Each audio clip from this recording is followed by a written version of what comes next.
बहुत समय पहले एक फरेरी गांव नाम का एक बहुत ही सुंदर गांव था। उस गांव में सुबह होते ही अलग अलग खुशबू से गांव महकता। एक तरफ चाय वाला, एक तरफ समोसे वाला, एक तरफ किसी का ढाबा। हर बीच में ऐसी गली का राजा राजू मोमोज वाला। ये दुकान आज से 10 साल पुरानी थी। उसके मोमोज में एक अलग ही जादू था। वो मोमोज के मैदे में हल्की सी सूजी मिलाता था ताकि मोमोज क्रिस्पी रहे। वो उन्हें तलने के लिए हमेशा अच्छी क्वालिटी का मूंगफली का तेल इस्तेमाल करता था। सब बनाकर जब वो प्लेट पर परोसता, गर्मा गर्म फूले हुए मोमोज, कोने में स्वादिष्ट टमाटर की चटनी और साथ सिरके वाले प्याज खाने का मजा 2 गुना कर देते थे। लोग वहाँ पर खाने आते और तरह तरह की बातें किया करते, लेकिन वो इतना ज्यादा भी अच्छा आदमी नहीं था। अपने खाने के हर चीजों को नाप कर ही लोगों को देता। अरे भाई, आज पूरी थोड़ी छोटी लग रही है, थोड़ा और बड़ा करना अगली बार। अरे जल्दी जल्दी में बनाया हूँ ना, मेरी पत्नी गांव गई हुई है, इसीलिए मुझसे थोड़ा छोटा हो गया है। राजू भले ही स्वाद का राजा था, वो बहुत अच्छा मोमोज बनाता था, लेकिन वो भी बड़ा कंजूस था।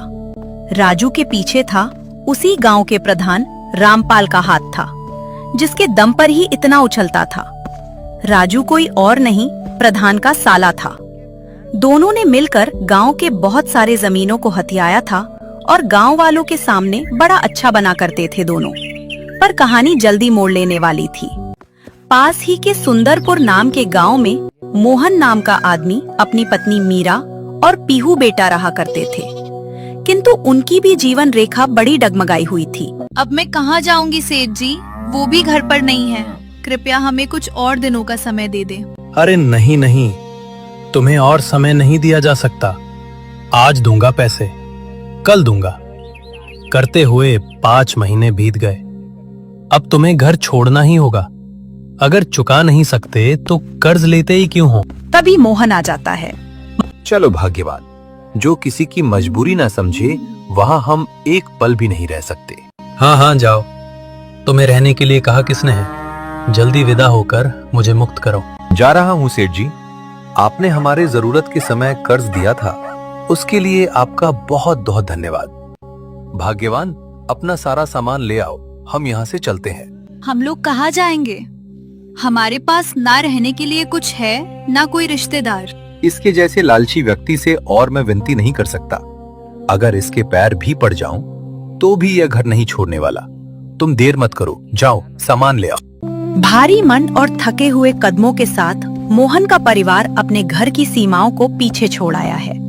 रास्ते अनजान है और मंजिल का कोई ठिकाना नहीं है। तपती धूप और लंबी राह ने मीरा और पीहू को निढाल कर दिया है, और इधर राजू अपना मोमोज का जादू पूरे गांव में चला रहा था। आओ भैया आओ, हमारे मोमोज खाओ।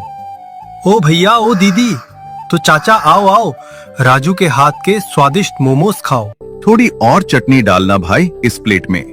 तुम्हारे मोमोज की चटनी है ही इतने स्वादिष्ट भैया। स्वाद तो है, इसीलिए नाम है, और मोमोज की चटनी खाना है तो मैं उसके भी पैसे लूंगा। इतना कहकर राजू ने उस व्यक्ति को और चटनी दे दी। तभी मोहन और उसका परिवार उसी गांव में आ पहुंचा। भैया, इस गांव में रुकने की कोई व्यवस्था है क्या? कौन हो भाई तुम? इस गांव में तो नए नए लग रहे हो। कहाँ से आए हो तुम लोग? आपके इस गांव में पनाह की उम्मीद से आया हूँ। पास के ही गांव का रहने वाला हूँ। अगर आज रुकने की कोई व्यवस्था हो जाती तो मैं कल के लिए कुछ कर लूंगा। नहीं नहीं भाई, हम लोग आपको यहाँ पर नहीं रख सकते। गांव में अनजान लोगों को रखना सख्त मना है। अरे नहीं नहीं भैया, हम बहुत अच्छे आदमी हैं। वो तो किसी के माथे पर नहीं लिखा होता भैया कि कौन क्या है। पर हाँ, तुम्हारी इतनी मदद कर सकता हूँ। गांव के रामपाल के पास जाओ, वे इस गांव के प्रधान हैं। वो तुमको कहीं रहने का अगर ठिकाना दे तो ठीक है। हाँ हाँ भाई, प्रधान जी के पास जाओ, यहाँ उनकी ही चलती है। वही तुमको रहने का कोई स्थान दे सकते हैं। ठीक है भैया, आप सब लोगों का बहुत बहुत धन्यवाद। मोहन उन लोगों को धन्यवाद देकर वहाँ से चला जाता है। तुम ये कहना चाह रहे हो कि तुम्हारे गांव के मुखिया ने तुम्हें निकाल दिया है ना? हाँ प्रधान जी, उनके पास अपना घर गिरवी रखा था। समय पर पैसे वापस नहीं कर पाया, इसीलिए उन्होंने मेरा सब कुछ छीन लिया। अच्छा, तो तुम्हें यहाँ रहने की अनुमति चाहिए। अनुमति की क्या जरूरत? तुम किसी के घर में किराए पर रह लो। नहीं नहीं प्रधान जी, हमारे पास इतने पैसे नहीं है कि हम नया घर किराए पर लेकर उसमें रह सकें। अगर आपके पास कोई जगह है तो आप दे दीजिए, हम वहां पर झोपड़ी बनाकर रह लेंगे। हाँ, मैं तुम्हें अपनी जमीन या घर में तो जगह नहीं दे सकता, लेकिन पास ही एक जगह वो सरकारी जमीन है। अगर तुम चाहो तो वहां अपनी व्यवस्था करके रह सकते हो। उसकी चिंता आप मत कीजिए, कुछ ही दिनों में सब साफ सफाई करके उसे रौनक में ले आऊंगा। आपका बहुत बहुत धन्यवाद प्रधान जी। उसके बाद मोहन और उसका परिवार जाकर सरकारी जमीन पर एक अपना छोटा सा घर जैसा बना लेते हैं। चलिए जी, रहने की तो व्यवस्था हो गई। अब आगे के लिए कुछ सोचा है आपने? क्या करेंगे? अभी तक तो कुछ नहीं सोचा। मैंने एक तरकीब निकाली है। अगर उस हिसाब से काम करे तो हमारी इस गांव में गुजर बसर हो जाएगी। क्या तरकीब है भाग्यवान? आपने देखा होगा उस मोमोज वाले आदमी के पास कितनी भीड़ लगाकर लोग मोमोज खा रहे थे। हम भी उनके जैसे मोमोज अगर लोगों को खिलाते हैं तो उससे हमारा भी घर चल जाएगा। ठीक कह रहे हो भाग्यवान, उसके इतना तो हमारे पास ग्राहक आएंगे नहीं, पर कुछ तो कमाई हो ही जाएगी। अब यहीं से हमारी नई कहानी मोड़ लेने वाली है। मोहन खुशी खुशी एक उम्मीद लिए हुए बाजार मोमोज बनाने के लिए सामान लेने चला जाता है। उसके बाद वो सामान लेकर आता है और अपना मोमोज बनाने लगता है। अचानक से उनकी किस्मत बदल जाती है।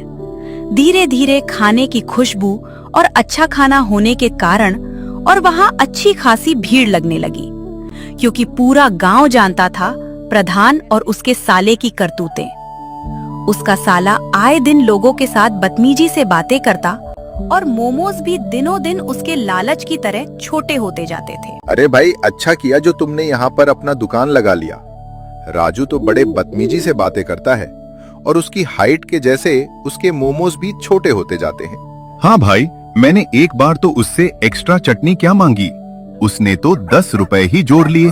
अरे यहाँ आप लोगों के लिए थोड़ी सी चटनी, एक मोमोज, ये तो एक्स्ट्रा मिल ही जाएगा। इससे हमें क्या ही घाटा हो जाएगा।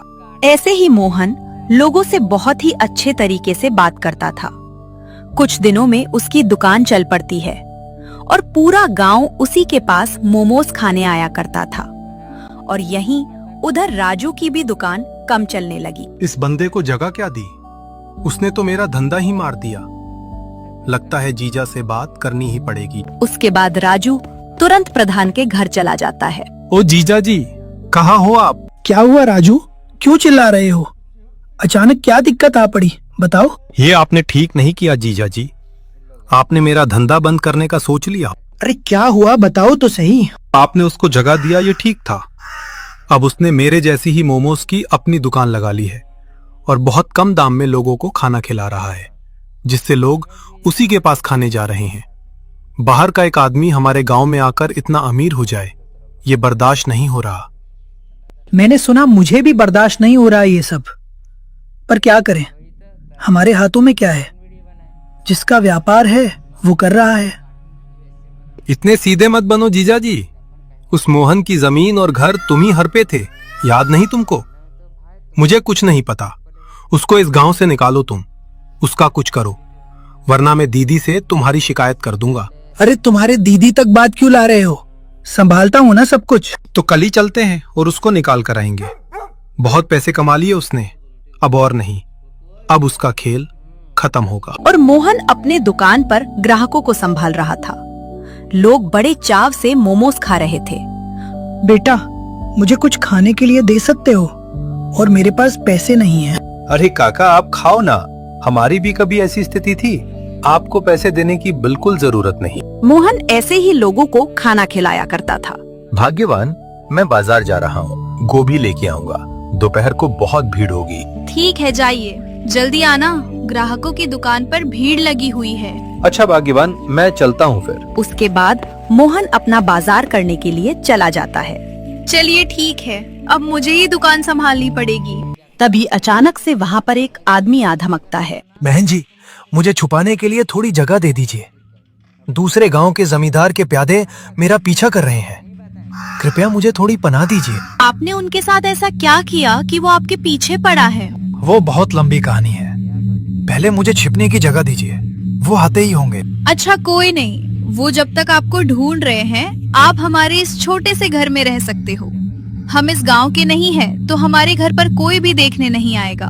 ठीक है, आपका बहुत बहुत धन्यवाद। उसके बाद वो अनजान आदमी उनके घर में छिप जाता है। तभी कुछ समय बीतने के बाद प्रधान जी और राजू मोहन के पास आ जाते हैं।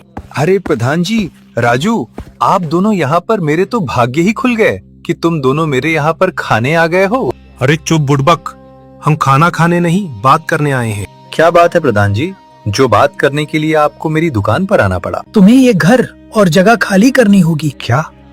पर प्रधान जी, आपने ही तो मुझे यहाँ रहने दिया था। रहने दिया था, पर पूरे जीवन के लिए नहीं। इतने दिन तुमने फायदा उठाया, अब मेरी जगह मुझे वापस कर दो। नहीं नहीं प्रधान जी, ये जगह मैं नहीं दे पाऊंगा। अगर आपको जरूरत हो तो आप इसके बदले पैसे ले लीजिए, पर हमें यहीं रहने दीजिए। अरे नहीं, वैसा नहीं होगा मोहन, हमें जगह चाहिए। तुम अपना इंतजाम देखो। ये जगह मैं नहीं छोड़ूंगा। वैसे भी ये सरकारी जमीन है, अगर सरकार कभी कहेगी तभी मैं यहाँ से जाऊंगा। तुम देख रहे हो मोहन, तुम बहुत बदतमीज हो गए हो। गांव में सरकार और सब कुछ हम ही हैं। सुनो, मैं प्यार से कह रहा हूँ, जगह छोड़ दो वरना मुसीबत हो जाएगी। अरे तुम नए हो इसलिए तुमको नहीं पता। गांव वालों को पूछ लेना हमारे बारे में। जो भी हमारे खिलाफ जाता है उसका क्या असर होता है। वैसे भी तुम्हारे वजह से मेरा धंधा कम हो गया है। ऐसे ही दोनों ही मिथिलेश को धमकी देकर चले जाते हैं। अरे ये प्रधान और राजू क्यों आए थे आपके पास? अरे मेरा तो सर्वनाश हो गया भाग्यवान, उन्होंने घर छोड़ने को कहा है। ये क्या कह रहे हैं? अब क्या होगा? मैंने गांव वालों से सुना है वो प्रधान अच्छा आदमी नहीं है, बेवजह लोगों के घर और जमीन हड़प लेता है। अगर कुछ गलत कर दिया तो? वही सोच रहा हूँ भाग्यवान, देखते हैं क्या किया जा सकता है। अरे ये कौन है भाग्यवान जिसे तुमने घर में रखा हुआ है? अरे ये किसी से छुपते हुए हमारे घर पर आश्रय लेने के लिए आए हुए थे। इन्होंने बताया नहीं कि ये कौन है। जी, मेरा नाम जगदीश है और मैं एक डाकू हूँ। मुझे लोगों पर अत्याचार बिल्कुल भी पसंद नहीं। और हाँ, दूसरे गांव के एक सेठ ने एक आदमी पर अत्याचार किया था, जिसके कारण मैंने उसका सारा धन लूट लिया था, जिसके कारण ही उसके आदमी मेरे पीछे थे। अरे हाँ जगदीश डाकू, मैंने आपके बारे में बहुत सुना है। आप लोगों की बहुत मदद करते हो और उन लोगों को सजा देते हो जो गलत काम करते हैं। हाँ, सब काम तो नहीं, पर मुझसे जो बन पाता है वो मैं जरूर करता हूँ। आज आपने मेरी बहुत मदद की। अगर आपको कौन सी जरूरत हो तो मुझे जरूर बताना। उसके बाद दोनों ही पति पत्नी आपस में बात करने लगते हैं। अब आपस में क्या बात कर रहे हो? अगर आपको कुछ परेशानी है तो खुलकर बोलिए मुझे। अरे क्या है कि गांव के जो रामपाल प्रधान जी हैं, उन्होंने हमको धमकी दिया है कि कल तक हम अपनी ये जगह खाली कर लें, वरना वो हमारे साथ कुछ बुरा करेंगे। अगर आप इस बारे में कुछ कर सकें तो हमारे लिए बहुत मदद हो जाएगी। ठीक है, आज मैं उसको सबक सिखाऊंगा। क्या सच में अगर ऐसा हुआ तो हम आराम से अपनी जिंदगी बिता सकेंगे? हमारी किसी से कोई दुश्मनी नहीं है, बस हमें कोई यहाँ से ना निकाले। ठीक है, वो मैं देख लूंगा। पर तुमको कुछ और जरूरत पड़े तो मैं पास वाले जंगल में रहता हूँ। कौवे की आवाज निकालना मैं समझ जाऊंगा कि तुम लोग आए हो। ऐसे ही अगले दिन ही सुबह सुबह राजू मोहन के घर आता है। बचा लो, मेरे जीजा को बचा लो। क्यों, क्या हुआ भाई? गांव के प्रधान जो मेरे जीजा है, उनको कुछ लोग उठाकर ले गए हैं। मुझे भी धमकाया है कि अगर मैं तुम्हारे दुकान या तुम्हारे घर की तरफ नजर उठा के देखूंगा तो मेरा भी वो बुरा हाल करेंगे। ठीक है, प्रधान को हम लाएंगे। गांव में जो तुम अपने मनमानी की चला कर रखे हो वो सब बंद करना पड़ेगा। हम अब तुम्हारे किसी सामान पर लालच नहीं करेंगे। तुम अपने सुखी संसार में खुश रहो।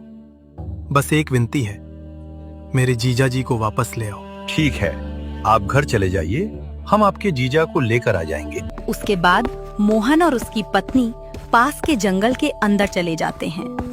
वो लोग वहां जाकर काऊ काऊ की आवाज निकालते हैं। अरे इतने बार कौवे की आवाज! लगता है ये वही दीदी होगी जिसने मेरी इतनी मदद की थी।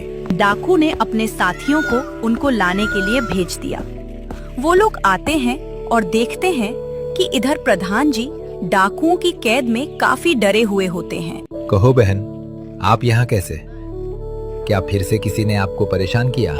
नहीं भाई, हम यहाँ प्रधान जी को छुड़ाने आए हैं। राजू हमारे घर आए थे और उन्होंने अपनी गलती मान ली है। हम चाहते हैं कि अब सब कुछ शांत हो जाए। हाँ भाई, इन्हें छोड़ दीजिए। ये समझ चुके हैं कि दूसरों का बुरा करने का अंजाम बुरा ही होता है। सुना आपने प्रधान जी? जिन्हें आप आज घर से बेघर करना चाहते थे, वही आज आपकी जान बचाने आए हैं। उसके बाद डाकू कहता है, उसको छोड़ दो। अब मुझे माफ कर दो। लोभ और अहंकार ने मेरी आंखों पर पट्टी बांध दी थी। मुझे समझ आ गया था कि असली धन पैसा नहीं बल्कि इंसानियत है। प्रधान जी, जो बीत गया सो बीत गया। अब से हम सब मिलजुल कर रहेंगे। उसके बाद वे लोग अपने घर चले आते हैं और इधर प्रधान और राजू का लालच और उनका अहंकार टूट चुका था और उधर खुशी खुशी मोहन और उसका परिवार खुशी से रहने लगता है।